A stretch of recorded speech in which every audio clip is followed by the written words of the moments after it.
Hello, my name is Diana Armstrong, and I am doing a paper in school, and my interest is in volunteering.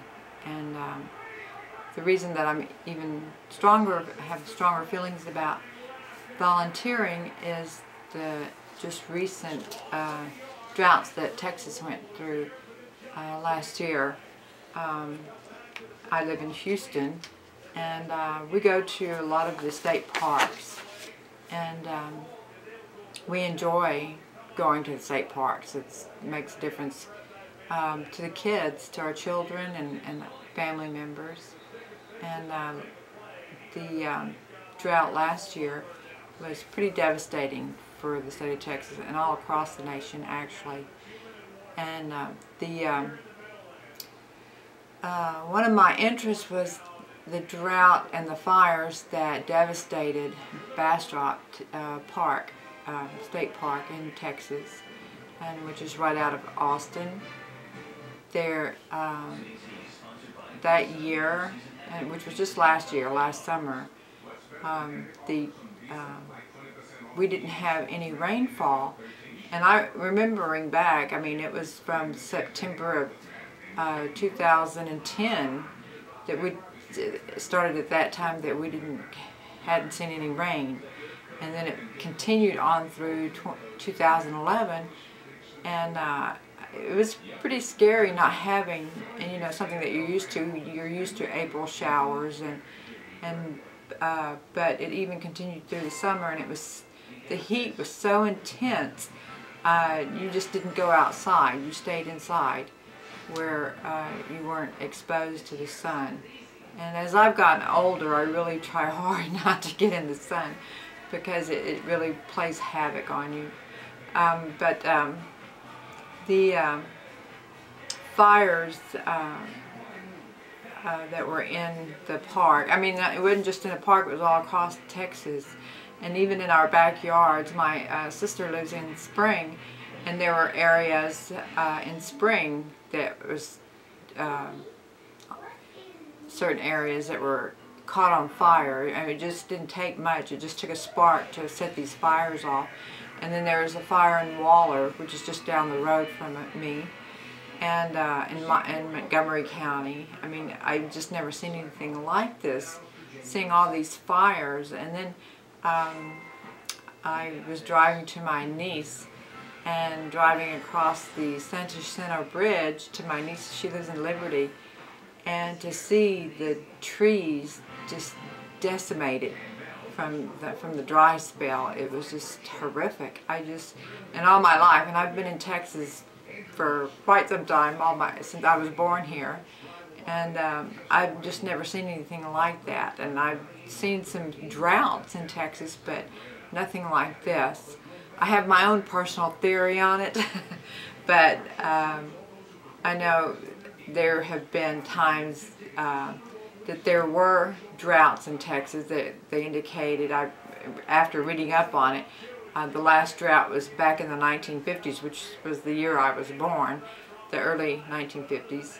And then before that, it was 1820s. So I don't know that we're due for a drought or what, but I know I just really don't want to ever go through that, or see this country go through that. I know they're still going through a lot, kind of in a drought season, and I just hope that it's not ever like it was last year. But that being said, one of the things is we need to be aware of our water that's in this country, because I think that was one of the things that really hurt some of the areas, is a really low water count. Of course, after not having any rain for over a year, I mean, you know, what can you expect than to have a really low water table? And I know we in Houston, we normally get our water from Lake Houston, but it had gotten so low that they had to go to Conroe and start feeding water to the city from Conroe. And fortunately, by the beginning of the year, we started getting rain again, or actually by the end of 2011, or yeah, and then at the beginning of 2012 we started getting rainfall, which started really helping greatly. And it's still not good, but at least thankfully we're still getting some rain, and it's really made a difference. And all you can do is just pray for that rain to continuously come in. One of the other things that is a benefit for these national parks, and that makes them the parks that they are and makes them successful, is the volunteers that help in the different things that the park offers. And I've done some volunteering at the parks and other organizations, and I can tell you it definitely makes a difference.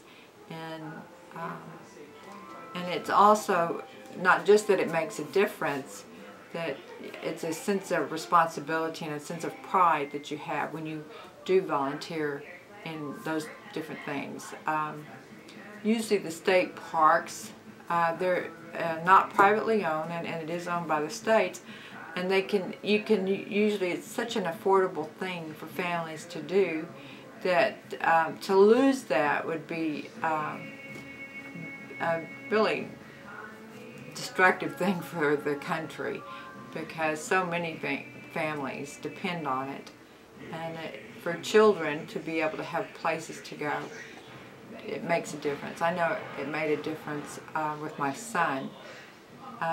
We would go to Garner State Park, and we did it for like 15 years as he was growing up with all his, he was an only child, and all of his cousins, my sisters and all, and brother-in-laws would all go to Garner State Park and camp out, and we would be there for the whole week. And I know it made a difference in their lives. So I know what a difference it makes. And one thing that I would just like to encourage, if you get the opportunity to go to a state park or Yellowstone Park or any parks in Texas, and I plan to go back to Bastrop, and also to continue going to Garner State Park. But I would really encourage anybody and everybody to go and participate, and definitely volunteer to some organizations, because they have plenty of organizations that there's always something that you can do. If it's something, even just a little bit, it helps. Thank you.